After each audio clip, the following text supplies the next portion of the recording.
Hello বন্ধুরা, আসসালামু আলাইকুম। আশা করি যে যেখানে আছেন সকলেই ভালো আছেন। রেডমি গতকালকেই তাদের সব থেকে লোয়ার বাজেট সেগমেন্টের ফোনটি লঞ্চ করে দিল। এই ফোনটি হলো রেডমি A1 প্লাস। আজকের ভিডিওতে আমরা এই ফোনটি নিয়ে ফুল ডিটেলস আলোচনা করব।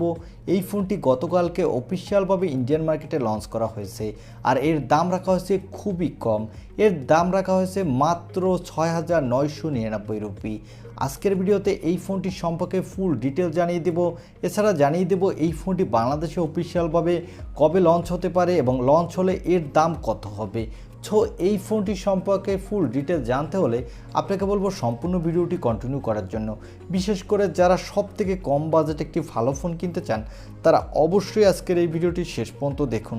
চলুন আর কথা না বাড়িয়ে আমরা সরাসরি চলে যাই মূল ভিডিওতে। তবে মূল ভিডিওতে যাওয়ার আগে আপনার কাছে ছোট্ট রিকোয়েস্ট, আপনি যদি আমাদের চ্যানেলটি প্রথমবার ভিজিট করে থাকেন তাহলে প্লিজ আমাদের চ্যানেলটি সাবস্ক্রাইব করে পাশে থাকা বেল আইকনটি প্রেস করে রাখুন। আর অলরেডি সাবস্ক্রাইব করে থাকলে থ্যাংক ইউ সো মাচ। প্রথমে আসা যাক এই ফোনটির লুকো ডিজাইনে।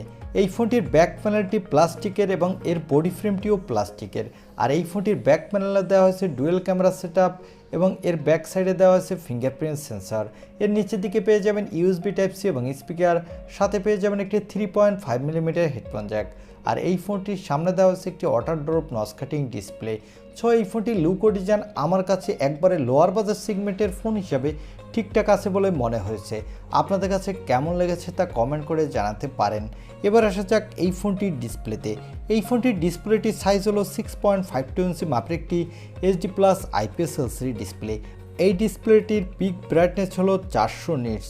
তবে আমার কাছে মনে হয়েছে এখানে যদি পিক ব্রাইটনেসটা আরেকটু বেটার হতো তাহলে ডে লাইটেও এই ডিসপ্লেতে বেটার পারফরমেন্স পাওয়া যেত। তবে এটাও আমাদের মাথায় রাখতে হবে এটি যদি একবারে লোয়ার বাজেট সেগমেন্টের ফোন, তাই হয়তো বা Xiaomi কস্ট কাটিংয়ের জন্য এটা করেছে। এবার আসা যাক এই ফোনটির ক্যামেরা সেটআপে। এই ফোনটির ব্যাক সাইডে পেয়ে যাবেন ডুয়েল ক্যামেরা সেটআপ, যার প্রাইমারি লেন্সটি হলো 8 মেগাপিক্সেলের। সাথে দেওয়া হয়েছে একটি 0.08 মেগাপিক্সেলের QVGA ক্যামেরা। এই ফোনটির ব্যাক ক্যামেরা দিয়ে আপনি ফুল HD+ ভিডিও রেকর্ড করতে পারবেন, সাথে বাজেট বিবেচনায় মোটামুটি ভালোই ফটোগ্রাফি তুলতে পারবেন।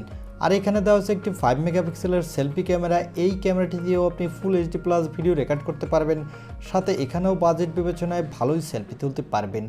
এই ফোনটির পাওয়ারের জন্য দেওয়া হয়েছে মিডিয়াটেকের হেলিও A22 প্রসেসরটি। এই প্রসেসরটি 12 ন্যানোমিটার আর্কিটেক্টে বিল্ড। এই প্রসেসরটি দিয়ে আপনি ভালো মাল্টিটাস্কিং করতে পারবেন, সাথে টুকটাক গেমিং করতে পারবেন। এখানে কোনো প্রকার বড় গেম প্লে করতে পারবেন না।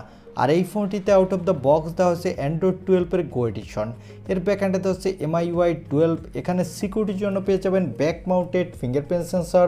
আর এই ফোনটিতে ব্যাটারির জন্য পেয়ে যাবেন 5000 mAh একটি ব্যাটারি, সাথে পেয়ে যাবেন 10 ওয়াটের একটি ফাস্ট চার্জার। আর এই ফোনটি 3টি কালার ভেরিয়েন্টে মার্কেটে পাওয়া যাবে, লাইট গ্রিন, লাইট ব্লু এবং ব্ল্যাক। তবে ভালো ব্যাপার হলো এই ফোনটিতে দেওয়া হয়েছে extra dedicated micro SD card slot, যার ফলে আপনি চাইলেই এই একবারে কম বাজেটের ফোনেও আপনার ইচ্ছা মতো স্টোরেজ বাড়িয়ে নিতে পারবেন। আর এই ফোনটি 2টি RAM ভেরিয়েন্টে মার্কেটে পাবেন, 232GB এবং 332GB। আর আগেই তো জানিয়ে দিয়েছি এই ফোনটির 332GB ভেরিয়েন্টটির দাম রাখা হচ্ছে 6,999 রুপি। এবারে জানিয়ে দেব এই ফোনটি কি বাংলাদেশে অফিসিয়ালভাবে লঞ্চ হবে কিনা, আর লঞ্চ হলে এর দাম কত হবে। এই ফোনটি এ মাসে বাংলাদেশে অফিসিয়ালভাবে লঞ্চ হওয়ার কোনো সম্ভাবনা নাই। তবে এই ফোনটি নেক্সট মান্থের শেষের দিকে অফিসিয়ালভাবে বাংলাদেশে লঞ্চ হতে পারে, তবে এটা এখনও কনফার্ম না। আর এই ফোনটি বাংলাদেশে অফিসিয়ালভাবে লঞ্চ হলে এর বেস ভেরিয়েন্টটির দাম হতে পারে 8 থেকে 8,500 টাকার মধ্যে, এবং এর টপার ভেরিয়েন্টটির দাম হবে 10,000 টাকার আশেপাশে। আমার মনে হয় এই ফোনটি যদি বাংলাদেশে অফিসিয়ালভাবে এই দামে লঞ্চ হয় তাহলে ঠিকঠাক আছে, কারণ 2022 সালের শেষের দিকে এসে বাংলাদেশে প্রতিটি ফোনের দাম অনেকটা বেশি বেড়ে গেছে। সেই হিসাবে এই ফোনটি আপনাকে ভালোই ভ্যালু ফর মানি প্রোভাইড করবে।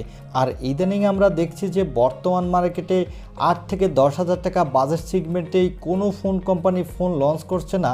সেই হিসাবে Xiaomi যেহেতু এই ফোনটি লঞ্চ করেছে, এই ফোনটি আপনি চাইলে নিতে পারেন, বিশেষ করে যারা ইন্টারনেট ব্রাউজ করতে চান এবং ভালো মাল্টিটাস্কিং এক্সপিরিয়েন্স পেতে চান তাদের জন্য এই ফোনটি বেটার হতে পারে। এই ছিল রেডমি A1 প্লাস এই ফোনটির ছোটোখাটো একটি রিভিউ। আই হোপ ভিডিওটি আপনার ভালো লেগেছে। আর ভিডিওটি যদি ভালোই লেগে থাকে তাহলে অবশ্যই একটি লাইক দিয়ে আমাদের চ্যানেলটি সাবস্ক্রাইব করে পাশে থাকা বেল আইকনটি প্রেস করে রাখুন। দেখা হবে অন্য কোনো ভিডিওতে। আজকের মতো আল্লাহ হাফেজ।